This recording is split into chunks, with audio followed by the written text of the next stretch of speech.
pessoal, então hoje a gente vai falar um pouco mais sobre propriedades físicas e estrutura molecular de compostos orgânicos. E para começar a falar disso, vamos entender então qual é a importância, de se estudar essas propriedades físicas.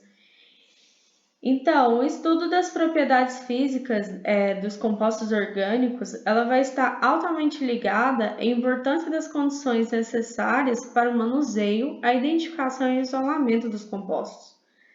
Na identificação, por exemplo, a gente tem o quanto as propriedades físicas podem determinar a pureza de um certo composto. No manuseio, nós temos a importância para a produção de fármacos, como manusear determinados compostos, em que condições ocorrer esse manuseio. No isolamento, essas características, essas propriedades físicas vão poder nos dizer quais os tipos de isolamento que a gente pode realizar. Se for um composto sólido, por exemplo, a gente pode usar a cristalização. Se for um composto líquido, a gente pode usar a destilação e assim vai. Temos vários tipos de destilação, entre outros. Se uma pesquisa, por exemplo, já que a gente está falando aqui da importância, das propriedades físicas, então vamos imaginar uma situação. Se uma pesquisa vai consistir na síntese de um novo composto, o sucesso do isolamento desse novo composto, ele vai ser equivalente a uma boa estimativa de 3 propriedades físicas, que é o ponto de fusão, o ponto de ebulição e a solubilidade. Então, só relembrando aí, o ponto de fusão vai ser o que? O ponto de fusão vai ser a temperatura, o intervalo de temperatura em que há a passagem do estado sólido para o estado líquido. E o ponto de ebulição vai ser a passagem do estado líquido para o gasoso. Através do ponto de ebulição, a gente pode, por exemplo, ter uma característica de um composto quanto a uma pureza.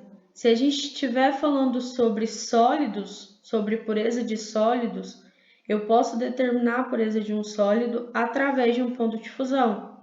E se eu estiver falando sobre a pureza de um líquido, eu posso determinar a pureza dele através de um ponto de ebulição. Se o composto for iônico, as forças íon-íon, que mantêm os íons unidos no estado sólido, são as forças que vai atuar entre os íons positivos e negativos.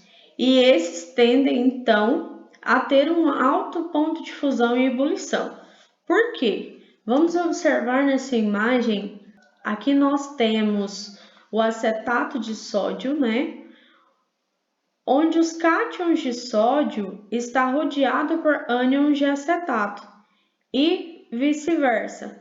Então, portanto, para que haja uma desordem nessa configuração, essa configuração aqui representada está no estado sólido, para que haja uma desordem nessa configuração e este composto possa então ter uma característica líquida, uma desordem dos íons, há uma necessidade de uma grande quantidade de energia térmica.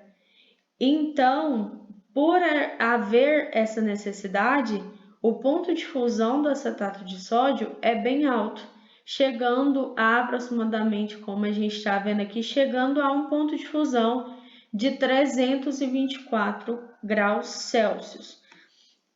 Além disso, os pontos de ebulição dos compostos iônicos, os pontos de ebulição também destes compostos iônicos, são ainda mais altos.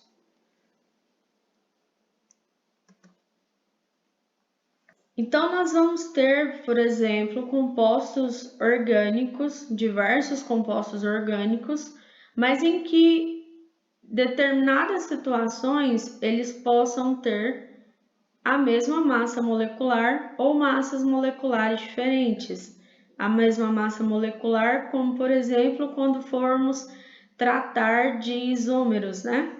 Então, existem diversas formas, né, de diferenciar e de caracterizar como será, fazer uma estimativa de como será o ponto de ebulição dos compostos orgânicos, e uma dessas formas é através da massa molecular.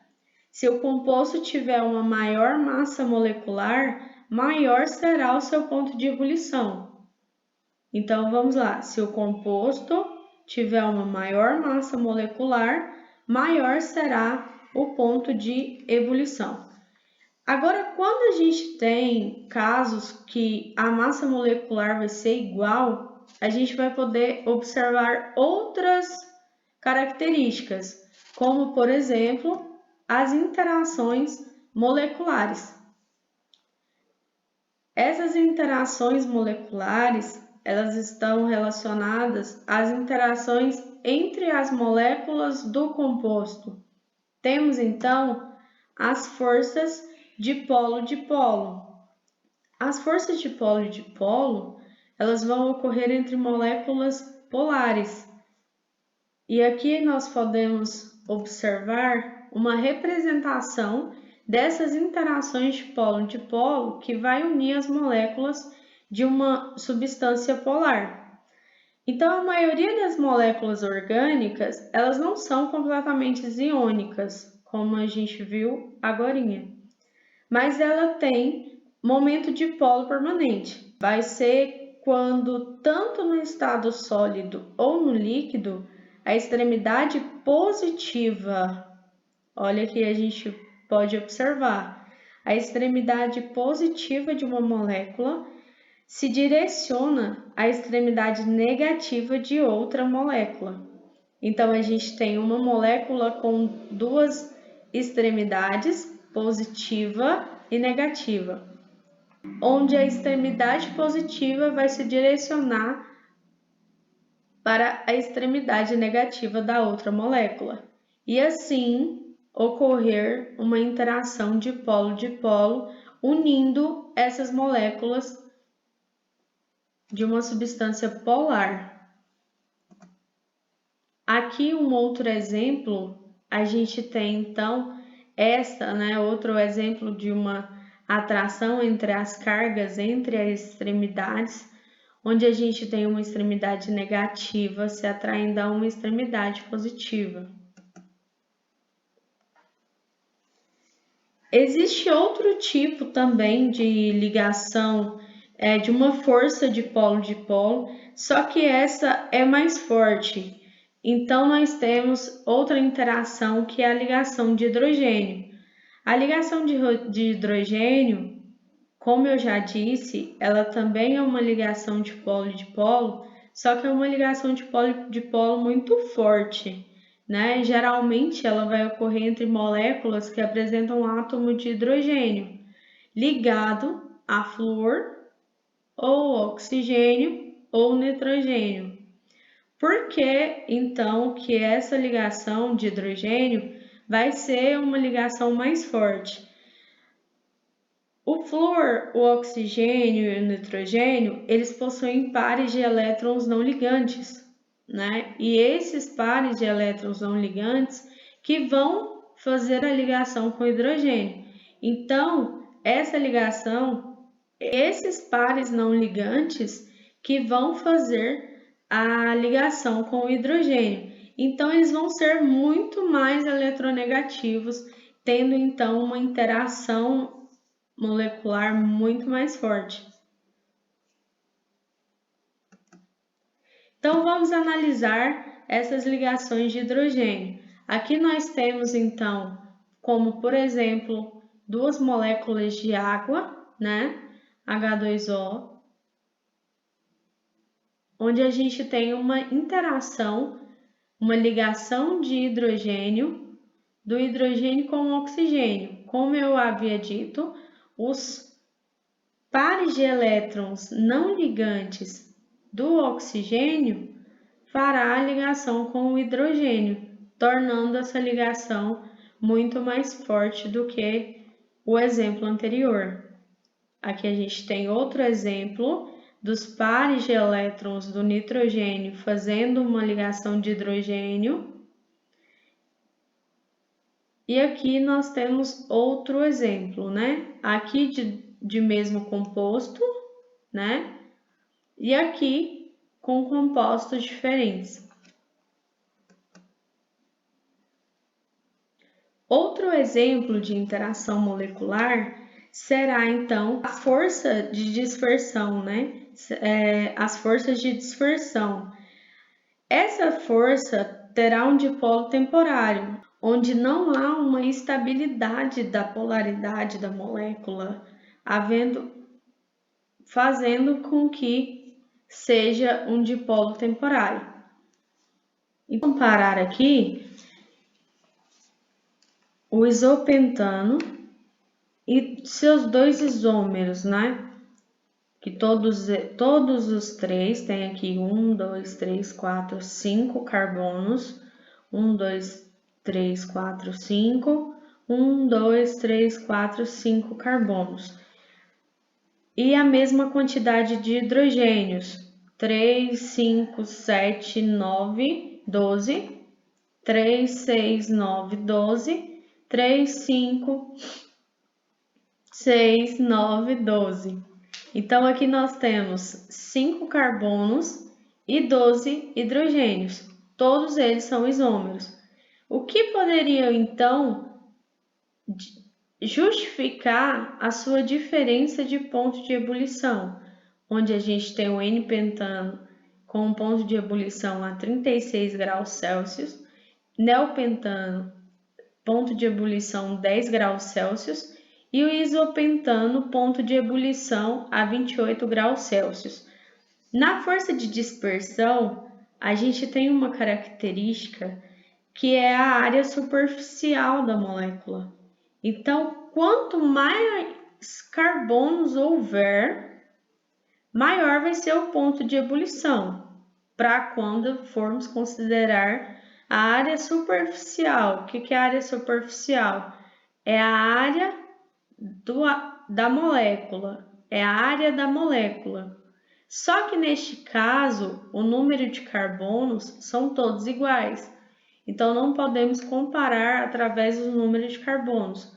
O que vamos fazer? Se vocês observarem, a configuração linear desta molécula está facilitando para que este arranjo há um maior encaixe entre as moléculas. Se formos realizar aqui a interação entre essas duas moléculas, levando em conhecimento que são moléculas apolares, né? Se formos realizar a interação molecular entre duas moléculas de N-pentano, haverá uma interação maior, pois haverá uma interação maior, dado que a superfície de contato será maior para o neopentano. Portanto, o seu ponto de ebulição também é em uma temperatura maior, porque precisa de uma energia térmica maior para quebrar essas interações entre as moléculas. Logo, o ponto de ebulição será maior. Neste caso do neopentano, nós temos então esta conformação que nos dá uma ideia, né, de uma estrutura que vamos pensar nessa estrutura como se fosse um círculo. A interação se tornaria muito mais difícil.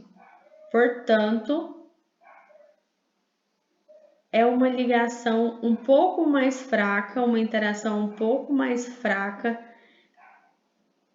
tendo então um ponto de ebulição muito menor.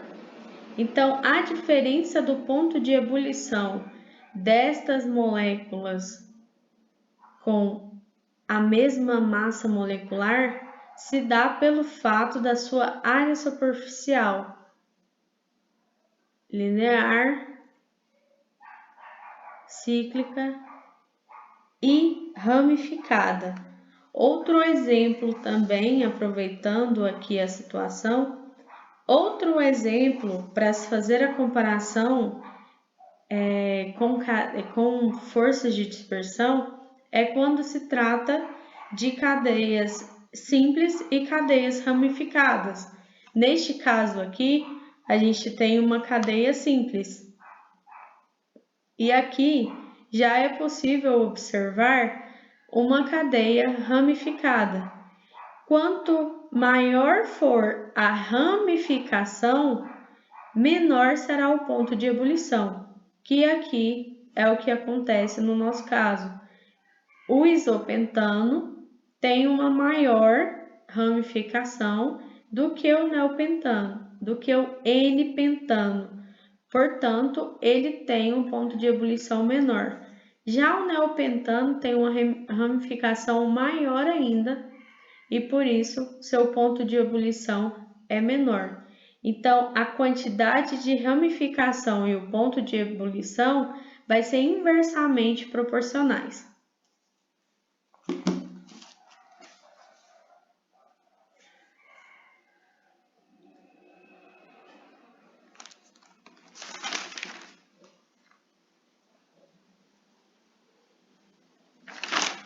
Então, nós vimos três interações moleculares para se diferenciar o seu ponto de ebulição.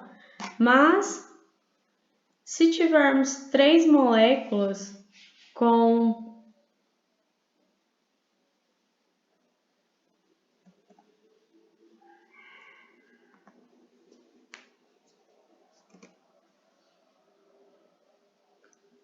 Então, nós vimos três tipos de interações moleculares, que são ligações de hidrogênio, forças de polo e forças de dispersão. A ligação de hidrogênio é a maior interação molecular entre elas, seguida então das forças de polo e por último as forças de dispersão, que é a interação mais fraca entre as três. Agora nós vamos falar um pouco sobre o quanto essas propriedades físicas dos compostos orgânicos podem interferir na solubilidade destes mesmos compostos. Então, as forças intermoleculares que nós vimos aqui, ela é de suma importância na explicação das solubilidades das substâncias, que nada mais é que a quebra dessas ligações químicas que compõem a substância, que nada mais é que a quebra das ligações químicas que compõem a substância, passando da ordem, como a gente viu lá no exemplo do acetato de sódio, que ele estava numa determinada ordem, passando da ordem para a desordem, mas nesse caso da ordem para a desordem do arranjo do composto, que tem sim uma interação com o solvente em si. Então,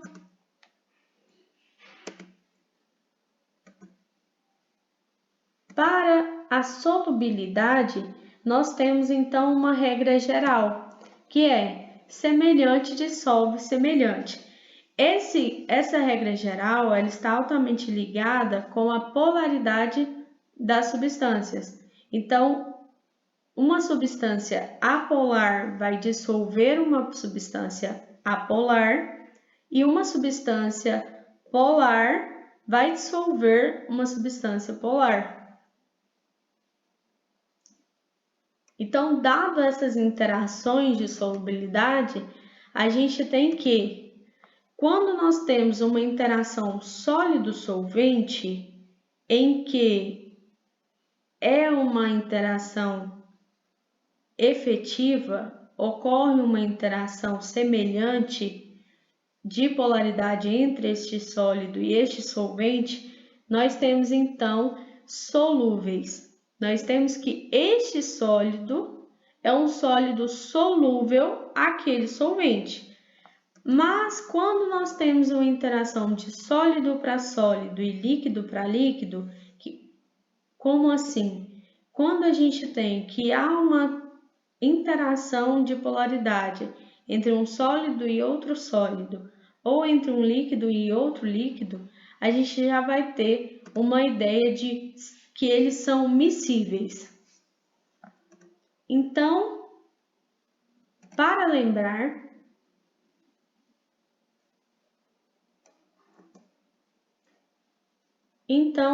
vamos observar agora esta tabela. Aqui nós temos as temperaturas de ebulição de diferentes compostos com massas molares semelhantes, né? Que é o que a gente pode diferenciar pelas interações moleculares. Então, a gente tem aqui os compostos, né? Diferentes compostos, as massas molares, né? A temperatura de ebulição e a força intermolecular predominante. Então, se a gente observar, como nós vimos agora há pouco, a ligação de hidrogênio vai ser a interação molecular mais forte. Se ela é uma interação molecular mais forte, vai depender de uma temperatura maior para quebrar essa interação. Ou seja, nós vamos ter um ponto de ebulição maior.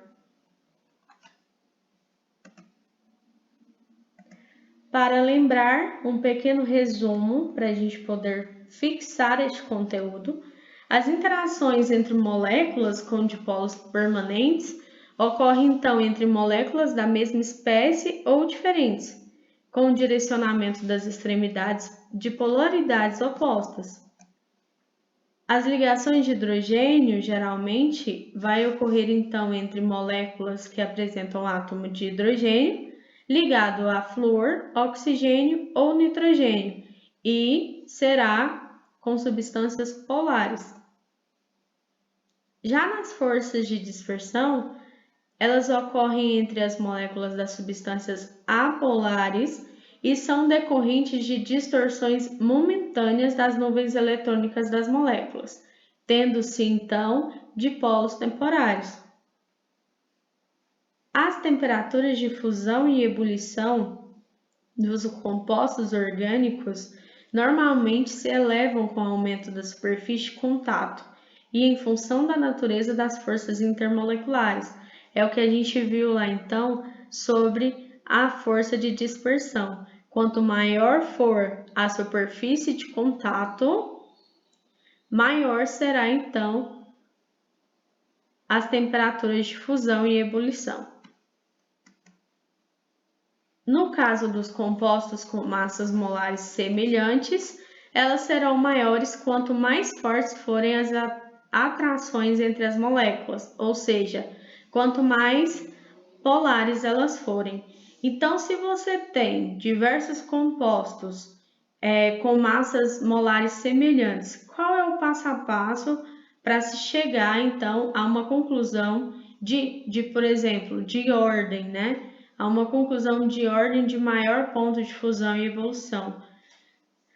Você pode primeiro, então, caracterizar, já que a gente tem entre as interações moleculares aquela específica para apolar e específica para apolares, você pode primeiro determinar a polaridade daquelas moléculas. Determinada a polaridade das moléculas, você vai poder, então, dividir isso em um subgrupo. Então, se já tiver uma molécula apolar, ela já vai ser a interação molecular mais fraca dentre essas três. Então, após você detectar duas moléculas polares, você vai poder ver então a possibilidade ou não de ocorrer uma ligação de hidrogênio. Lembrando que essas ligações de hidrogênio ocorrem entre um hidrogênio e um flúor, ou oxigênio, ou nitrogênio. Por hoje é só. Muito obrigada pela atenção e até mais.